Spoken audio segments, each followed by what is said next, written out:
If you have big goals, if you have grand dreams and you're ambitious, but you struggle with procrastination, this video is for you. All the actions you take every time you procrastinate, that strengthens that identity. No matter how hard you try, you always fall back into procrastination. I know how that feels.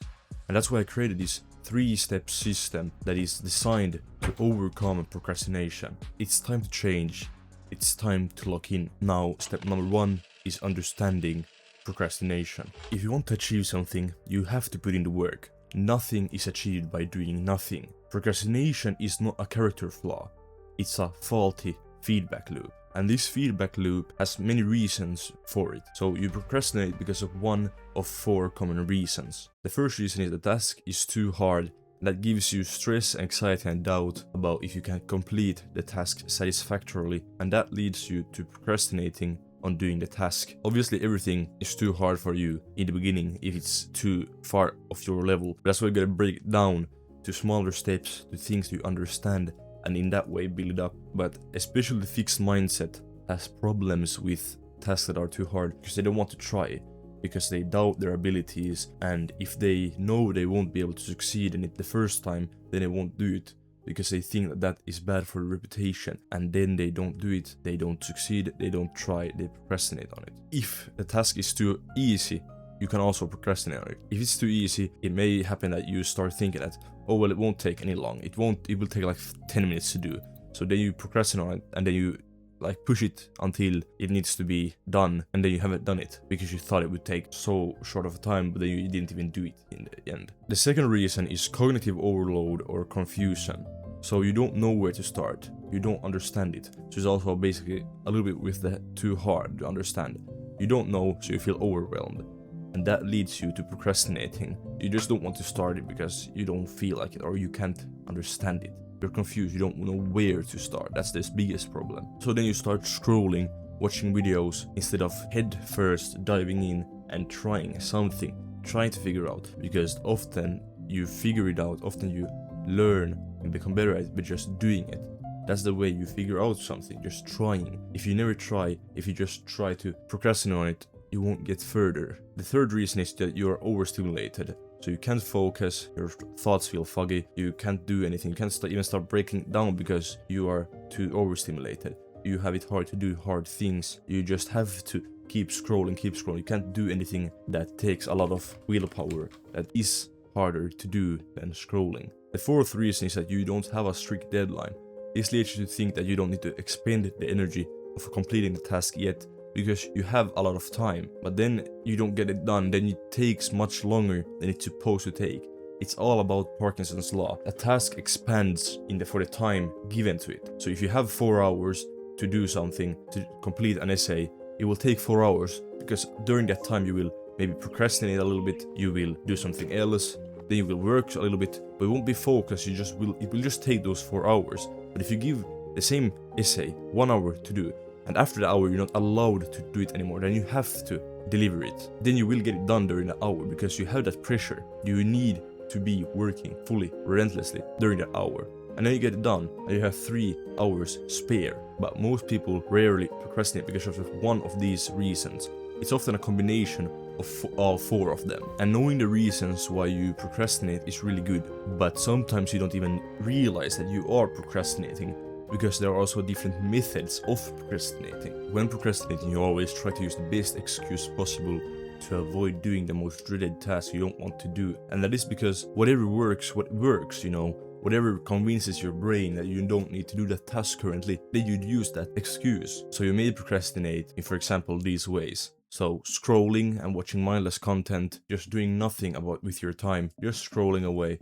Oh, just checking some Instagram pages, just checking your Snapchat, doing nothing important really. Then you can also procrastinate by learning more, that you're not ready to do the work yet, so you learn more. That is also another way of procrastinating, because if you never start, then there's no point of learning. You are just disguising your procrastination as learning, that you need to learn more. A third way you can procrastinate is being a perfectionist. Making everything perfect is a way of procrastinating if it inhibits you from moving forward, if it keeps you from not using momentum to our advantage. Momentum is key, and perfectionism inhibits that. It keeps you moving forward because you just want to perfect that one thing. And then a common thing many people have a problem with in their day is prioritization. You have many tasks that you think are important, small tasks that aren't the first priority, but then you do them instead of the first priority, and then you're busy, but you're not productive, and you're not getting anything done. You didn't get anything important done during that day.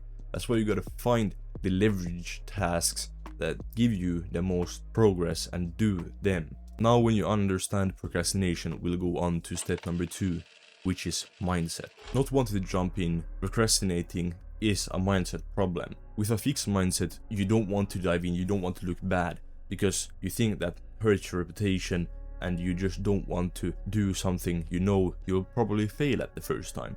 And that's the reason we want to have a growth mindset, so we actually can fail and then get back up, and fail and get back up, and then sometime get momentum. Changing mindsets takes a lot of time, and it's really taxing on your identity, because you can't just change your mindset just like that. If I say that, oh, well, I have a growth mindset now, you don't just get a growth mindset like that. Action speaks first and mindset follows. You don't just change it because you felt like changing it, because it's so deeply ingrained in you. By taking action, by working regardless of wanting to procrastinate, you strengthen the new identity of being a doer, of actually doing the work when you don't want to do the work. And that leads to the actions becoming easier to do in the future when the mindset also is starting to change. But a big thing if you want to change your mindset is reframing what failure means to you. Failure is no longer that you are bad at this, that you didn't pass. You should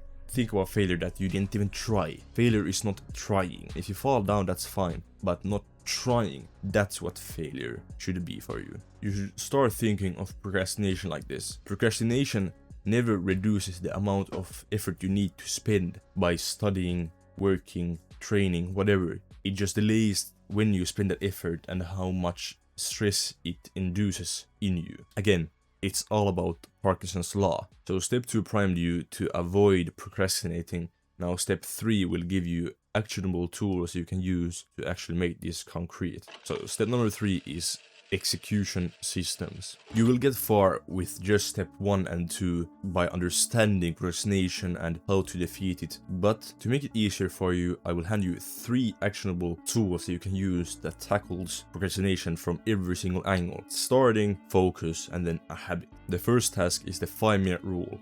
So pick the task that you dreaded doing the most feared task, the most dreaded task, the one that you don't want to do at all, and just working for 5 minutes. Try for 5 minutes. Start writing anything for 5 minutes if it's a writing task. Start training for 5 minutes if it's training. But just start. That's the most important step. The point is to overcome the starting friction. The reason for this rule is that after 5 minutes of just trying, you will have enough momentum to keep on going most of the time. Because for most people, the biggest problem is starting. It's getting over that first obstacle. After that, it's mostly smooth sailing. And if you don't feel like continuing, if it feels like you can't continue after those 5 first minutes, even though that often doesn't happen because you want to continue, but if you feel like you can't continue after that, then fine, take a break, get back to it later, but don't tell yourself that you failed, because according to the definition we set earlier, you didn't fail. You tried. You actually tried. You didn't procrastinate before it. You actually tried, and then afterwards you realize that you can't do it currently, so then you do something else. So the second tool is dopamine loading. So dopamine loading basically tackles the problem of overstimulation. So you start your day with the lowest dopamine spiking activities and the highest priority tasks. You leave the higher spiking activities until later in the day or in the evening. And what this basically means is that you don't look at your phone for the first hours of the day. You don't watch content. You don't do all of that. You do the work you need to do. You read, you meditate, you journal, you work, whatever, but you don't do those most high spiking activities. You can gradually increase the amount of dopamine spiking activities you're doing as the day progresses, but that's after completing the most important tasks that would have normally led you to procrastinating. Every time you indulge in a hyper-stimulating activity like scrolling, eating junk food, where your dopamine spikes up, this is the baseline, then it falls down below that. So then you have a big crash. So they need to do something even more stimulating to get back up there. And then it goes even further down. And it just leads you into a doom cycle which won't lead anywhere good. This is why dopamine loading is so effective, because you get those most important tasks done early in the day, and you even have some time maybe later in the day, watch a movie, watch some series, do something like that. But first thing in the morning is working. Now tool number 3 is systems. So use systems, not willpower. Build systems that remove decisions and friction. So systems that reduce the amount of willpower you need to use every day for your normal routine. So you take an average day and you find what you do, what you need to do, and you build systems for that. You don't need to decide every single day what you need to eat, what you need to wear, whatever. Directly when you wake up, you have a set of steps you need to do to make that day a good day. Before you go to sleep, you have a set of steps you need to do to get some good sleep. Before training, you have a set of steps. Before doing anything, you have a set of steps. For example, my routine consists of the same habits every single morning. After showering, I meditate, and then I get to working. If I follow that routine every single morning, it becomes ingrained in me, and it just becomes so easy to do the same things over and over again and getting actually things done. Building these systems and using these tools leaves no room for procrastination and distractions. Implement these 3 systems and you will see a great reduction in the amount of procrastinating you do if you don't just say goodbye fully. Thank you for listening.